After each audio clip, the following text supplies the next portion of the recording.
Welcome, everyone, to the Winning Together podcast.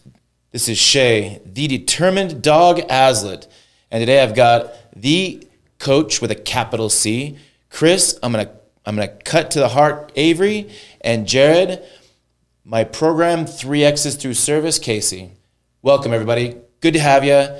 On today's Winning Together podcast, the way we want to lead winning together is to clearly connect and share how to increase 300%, to improve your recovery by 300%, to get 3 times more out of the same things you're doing right now or the same person you are right now.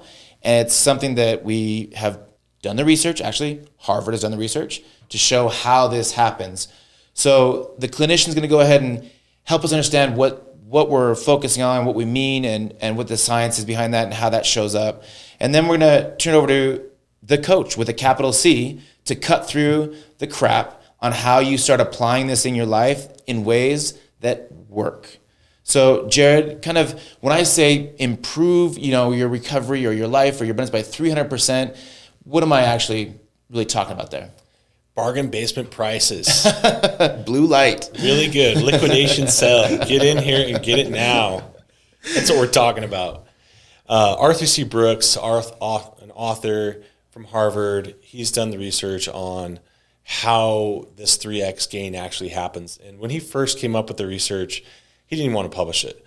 He's like, there's no way. There's no way that if I give more of my time, talents, money, service in any way, I'm getting back such good yields. So let me repeat what you just said. So what you're saying is Harvard researcher looking at why giving actually makes you more abundant or brings more abundance in your life in measurable ways, and he found it was a 1-to-3 ratio. Absolutely. It was almost a minimum of a 1-to-3 ratio. Oh. It seemed from his research, the more people gave, it started to go up even more. So it was almost untrackable. But he has the numbers and he has the research, and he came to this point where I have to publish this information. I have to share it because it really does happen. And you practice it in your own life, you practice it whenever you can. This way of giving and how you connect to others is a very real, tangible benefit for people to grab onto and start using. And the big idea here is to recover, adopting or making a core value of service or seeing that this is the way. It's like the Mandalorian, like this is the way, is beginning to serve, is fundamental, it's basic, it's essential, it's necessary, and it is one of the allergens that we find with people in recovery, one of the areas of like the most serious kryptonite that they want to avoid all around. Why is that? I think we got to kick this one over to Chris because in pregame when we talked before, you had some awesome scarcity and abundance information on this. Do you mind? Yeah, I'd love to. So while I was in addiction for so long, my whole thing was a scarcity mindset around my drugs and my alcohol. I did not want to use it all up the night before because I wanted to make sure I had some for in the morning. When I would meet with the people I used with, we would sometimes buy drugs and we wouldn't have a scale. So we would split them up. But we would make sure that if you split them up, I get to choose the pile. Because I want to make sure I'm not getting stolen from and you make the pile bigger for yourself. And to me, with 17 years plus using it in my past, it gave me this scarcity mindset that I synced up with. And it was all about how do I not run out? How do I keep enough? How do I not make sure that I run out at the wrong time because I need to make sure I can get some more and that more may not be there. And that really started to plant that scarcity mindset inside me. For connection, service, and to me, I don't think service has to look like people draw it out, right? It doesn't have to be you going and painting the fence at some older lady's house. If you do that, that's amazing. To me, I don't personally feel as much satisfaction out of doing that all the time as much as I do is giving money to somebody, or when I see that homeless person, I love to, like, I was walking in Sprouts the other night, and this homeless gentleman, I could tell just he was asking people for something. So I instantly turn to him and say, like, hey, how are you doing? Because so many people will just give money to a homeless person. I think that's valuable. I think it's also valuable to talk to them and build that connection, which is serving them, because so many people turn their head the other way. So many people just throw $1 at them and go on their way. And to me, it was important for me to help him financially. And I went in and got him some meats and some bread, because that's what he asked for.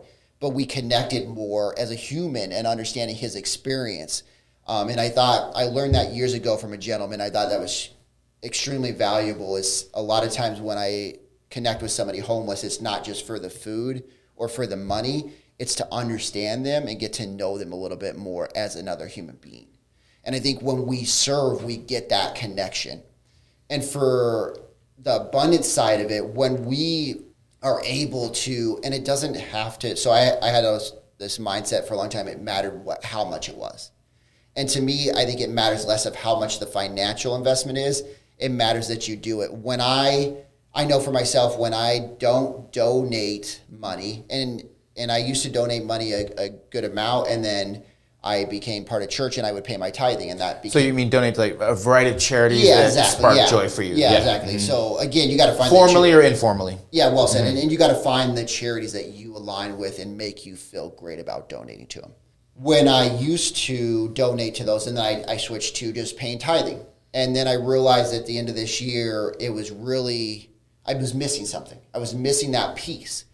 And I was reading and understanding abundance more. And for me, whenever I look at my bank account and I go like, man, you know what? I should donate some money. And then I go, oh, I'm going to wait. You flinch. I'm going to wait on it. Yeah. But, I don't care if it's 10, 25, $100, doesn't matter. If I sit there and go, I'm going to wait until the end of this paycheck. I'm going to wait. It's amazing that when I get to the end of the paycheck, I don't have the money, and this whole time in my mindset has been this lack. It's been this scarcity, right? This lack of abundance mindset. And then when I look and go, you know what? I'm going to take $25. I'm going to donate it to one of my favorite charities. Instantly, the whole time for that pay period or for that month, my mindset thinks about my money and goes, man, it's got abundance of wealth. Man, I feel good about this. Man, we're paying off debt easier than ever. Man, we got more money to go out and invest in our business or spend it on dinner or whatever we choose to do with our money. And it's just amazing to me that a small charitable donation to something that makes you feel full and it makes you connect to that person you're giving, even if it's just money because you love that charity. You said it, Shay, you said it lights your fire. When it lights your fire, you feel that connection to whoever's soul that money is going to. So before the clinician picks up here, so take me back to that time when your selfishness had a real hard edge to it, and then you had this, you opened up to somebody saying, hey, you selfish, worthless jerk, you need to start serving and giving. And you're like, screw you. But at some point you're like, okay, I'm going to do that. So how do you go from this take scarcity place and start opening up, or just like being open to, or even doing service or serving or giving or being taking a chance on being more abundant, just to see if it even is like real or not? Yeah, the real answer I think to that is pressure, right? Pressure from being around other good people that encouraged it, even though I didn't want to do it. Gotcha. Right, and then seeing good examples of how they felt about it. And then, it's like when you're getting in water, most people don't just run and jump in the water. There's those people, but the majority of people kind of dip their foot in. Oh, okay, it's reasonable temperature. I can get in more. Then we get into our knees. Then we get up to, I'd love to tell you like, oh, I just was all about it instantly. I wasn't. So, I think that it's, they say, how do you get poor? How do you get rich? Really slow in the beginning and really fast at the end. How do you get into charity? Oh, really slow in the beginning and really fast at the end. So you saw the people that you wanted to be around that had what you wanted, yep, that you valued now more than whatever you were using before. Yes. And you just started saying, what are they doing? What are they telling me to do? Okay, I'll do it. Yes. Something I see too commonly is people come into this giving mindset, they want something for what they're doing. coming out of that scarcity mindset. Transactional. If I'm going to give that, I need this. And it becomes conditional. Then it becomes manipulative, and it doesn't actually serve its purpose. So one of the best ways I've seen that translate. You stay at a 1-to-1 ratio at that point. It's 1-to-1. That's called trading or bartering or exchanging. That's not what we're talking about. Not at all. So one concept is service without a trace. When you do give, you don't want to be found out. If that's your money, if that's your time, that's your energy, you want to surprise yourself and have no expectation attached to it so that it becomes your own. And then that gift, that 3-to-1 ratio, it comes back in its own time and its own way. And it's not conditional upon that 1-to-1. SWAT is your acronym, right? SWAT. Service without a trace. Okay. By the way, great movie. Early 2000s, Samuel L. Jackson. Not the same concept. That's a great movie.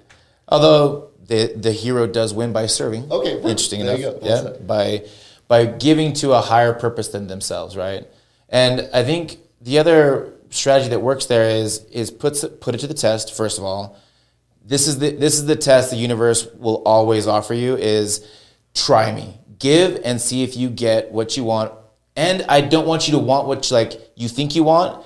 If you'll say, I want universe what's good for me, watch out because it's coming. And if you just give knowing or trusting or believing or hoping or praying in privately, universe, give me what is good for me, not even necessarily what I want. And you go serve. It's one of the most selfish things you can do is give to others generously, kindly, and with your unique gifts and talents and only the way that you can see that. Some people don't see the guy by Sprouts walking in, but you do, and it comes up for you. Don't overthink it, just ride the bike. If you can see that person and do that thing, just do it in the way that it's coming up for you. That's how the universe and how your inner wisdom, how your higher power is going to teach you how to be you. I had an experience a few years back where I was offered an opportunity to go down to Mexico and build some bathrooms. The company was called Family to Family, Kendon Eakett, one of the greatest human beings I know I've ever met in my life. When I was getting ready to go, I was raising the money to get down there. And I'm like, Ken, I don't know if I'm going to come up with enough money. He's like, why are you thinking like that? He's like, the money will come. You want to go give, right? Just put it on the trip, put it on the calendar, it'll show up. And lo and behold, it did. And we got down there. Here we are in Mexico. We have these service projects we're going to do. The first project we have is to go clean out the city hall that had human waste in it. And I'm like, this is not what I came down here for. I'm shoveling this poop and cleaning. I'm like, whoa, where's the good stuff? And then we went to another house and we helped fix some lady's roof. And then we went to this house where there's this guy in a wheelchair that needed a bathroom. And we started building him an outdoor bathroom. And I asked Kendon, what are we doing here? Why does he not have a bathroom? He's like, no, he doesn't. He literally goes outside, wheels his wheelchair over the edge of the fence, humiliates himself, props himself off his chair, and defecates in public. Wow. And that's what he does. So for the first few days, this guy would come out and watch us as we would build this bathroom. And he would just watch us, intently watch us. And I was like, this guy's hard. His exterior is hard.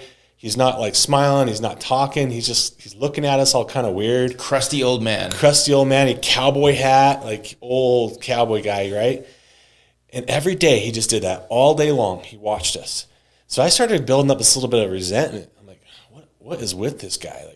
I came down here. I spent my money. Don't you know who I am? Don't you know who I am? Yeah, I got great tacos, but where's the rest? Comes down to the wire, right? We're finishing this bathroom up. We get it all built. He is in his wheelchair. He comes out to Kendon. He comes out to us. And he has everyone come over.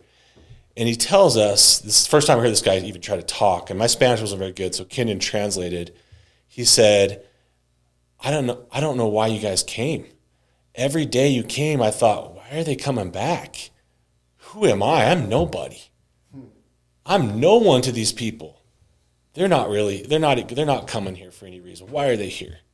He said, but you kept coming back. And then I realized that I matter to somebody. Thank you. The secret there is if you're willing to become nobody, that's when you can become somebody. and you can become somebody for that person that you need to be there for.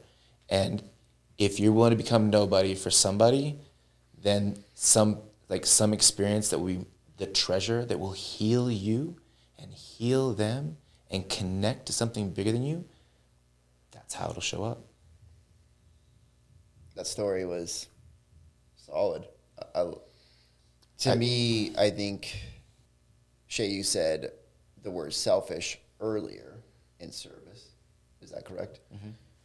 And I think most people think of service as not a selfish thing. But I think when we can find the value in it for ourselves, it makes it more valuable. And I think selfish is a good word for service, right?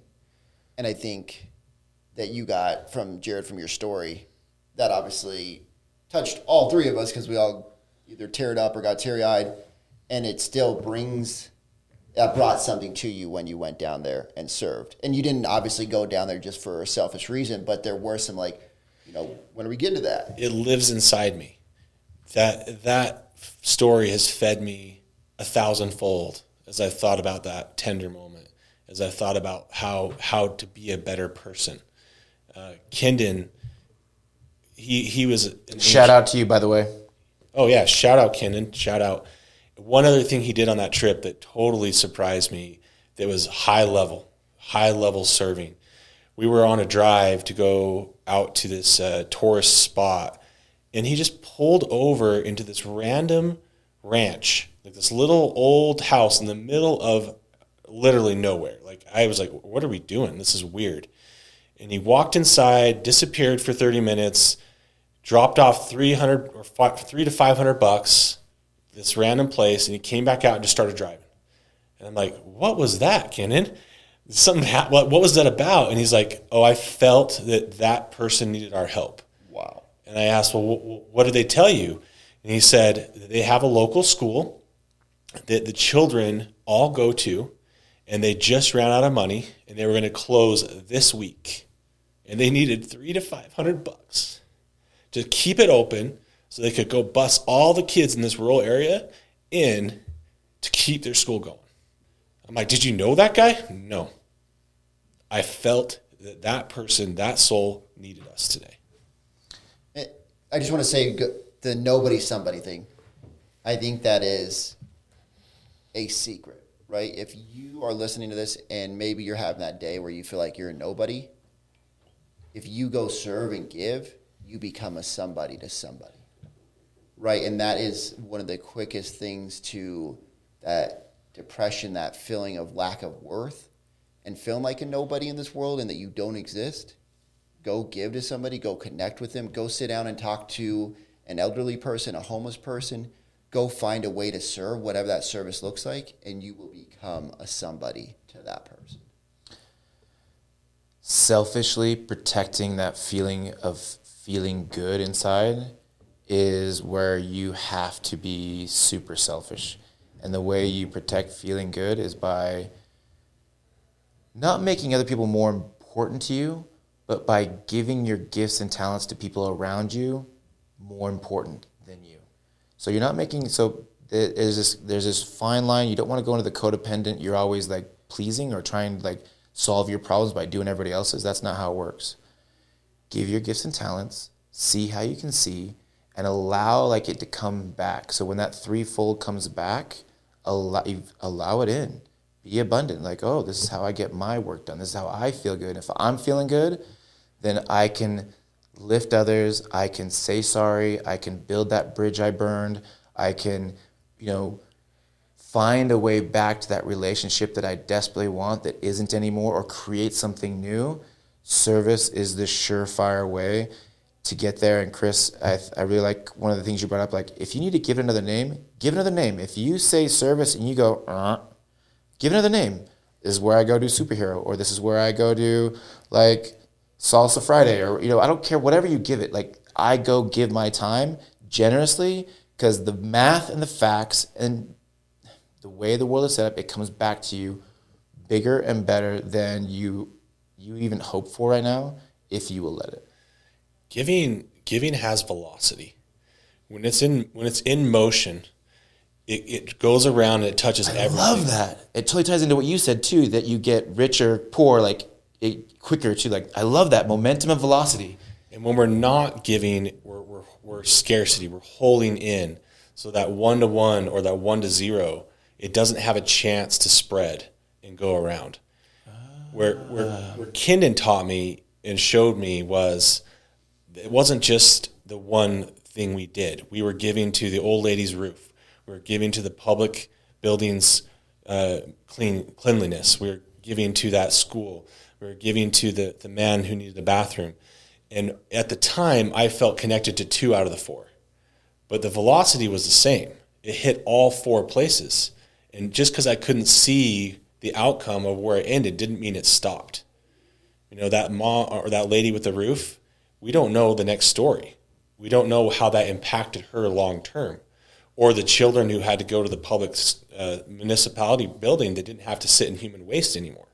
We don't know those next pieces. It doesn't matter. What you do know, though, is the drug story that you can go back to does not give to you like the giving story that you can go back to. We do know that. You go back to that drug story and that great time you did whatever does not keep giving to you now like going and serving somebody who felt like they were not worth any value. That keeps on giving. The way this is showing up for me with some of our clients is that people want to hold to what they think is working for them or hold to their own stuff so tight that they bundle up. They become hoarders. You know, they hoard what they think is relevant. They even hoard their pain. Totally. Hoard their trauma, hoard their anxiety. And it's time to let it go, but not just let it go, let it convert and transform into something better. So all that energy that people are holding in can become something better when they funnel it through these type of channels. Transmute that same stuff into stuff that actually serves you instead of becoming maladaptive. Yep. All right, so bring us home. Any final thoughts? I love the way you said change the words, right? Like, I'm becoming the all-star me. If you're really going out to give your gifts and talents, as you said earlier, then you are becoming an all-star you. So change it to that. I want to become more of the all-star me. Good. Go give. Go give your gifts and talents, as you say. I love it. Give and don't let someone see you doing it. Just do your best without any expectation coming back. One last thing I want to touch on is becoming that better version of ourselves. You know, we're letting go of the old every day. As Chris would say, we're killing the old self. We're becoming someone better. We're connecting to something better. There are some old school ways of doing things that have been lost or that have been forgotten or have been buried in scarcity. There's some things that a lot of our people in early recovery really, really struggle with. A lot of our clients and just people in general, we've lost a lot of the old ways. We don't look people in the eye as much. We don't shake hands. Obviously, pandemic's part of that, but we don't in general. We don't hold our heads up high and our shoulders firm. We don't open doors. We don't say please and thank you. We're not as kind as we should be. Phone call over a text. Phone call over text. A phone call with intent to give love or to give a kind word, not just to get something. Yep. And there's so much of that scarcity thinking that I only give to get. Instead, people before things. Not my phone in front of my face when mom's talking. Put the phones down. Connection. That's how you can be giving right now in a very simple, practical way. You don't have to travel across the world. Give you. Give your presence. Live in the old way that was so serving for so many years, and be willing to connect to the senior citizens, to your mom and dad, to someone else, and just assume that somebody else knows something you don't. With yourself. How about like give yourself some time? Let yourself feel. Be present everywhere you go. That would be my takeaway is this scarcity mindset isn't just an addiction, it's becoming culture, and it's spreading, it's dividing our people apart. And right now you can see at least in the United States, we're very divided. So part of the way to recreate, and I think you brought this up before, was what we put in, what we give to relationships, that's a healing salve. And maybe I want you to touch on that, Shay, before we wrap up. So the way I would touch on that is after you give the service, let go of what you want to have happen out of that. So you give this service, and so you want your partner to reciprocate. Oh, thank you. That was such a nice thing you did for me. But what if they go low? You did what you said you would do in the relationship. So not only do you serve, but then like, wow, finally, you're finally doing that. Like it's taking you for enough time. And the way you like allow that to feel or let them to be them is you feel the feeling, don't become the emotion, and you focus and say, yep, and I'm serving now. And I'm practicing being like somebody who gives. So after you give, let go of what it's supposed to like look like, or if they are supposed to accept it or not accept it. Once you let go of that, you just show up the way you show up. Guess where your power goes, Jared? Vonk, right back to you. And if you're in recovery, you feel like your power base is not underneath you. You want your power base underneath you, you give and let them like accept it or reject it or whatever, it doesn't matter. After you've given it, it's out of your hands, you stay right there and let it work. Just a simple way of phrasing that. When others go low, you go high. Mary Alder. Love it. Love it. Or just go a little higher. Like if going high for you, like, no, that's not too, just don't go as low then. Don't just move in a little bit better in a way that you can. If you can't go high, like you're just not there, great. Just don't go low. Or go just a little bit higher, just a little bit different. Then your power stays with you. Serving keeps your power with you. Jared, our program would radically change through service if everyone adopted it. Casey, Chris, I'm gonna cut to the chase. Avery, thank you. This is Shay, the determined dog. Aslet, winning together happens by seeing somebody else, serving and giving, and then that's how you take responsibility for each other, and then winning. Please win. Please choose to serve and give and put that to the test of 300% returning your life or your efforts or your events. Jared, where can people find you? You can find us on the web, on the line, www.iamrtc.com or 801-407-9998. We're very grateful that the Iron Recovery Program sponsors the Winning Together podcast. Enjoy, share, and give. Thanks, everyone.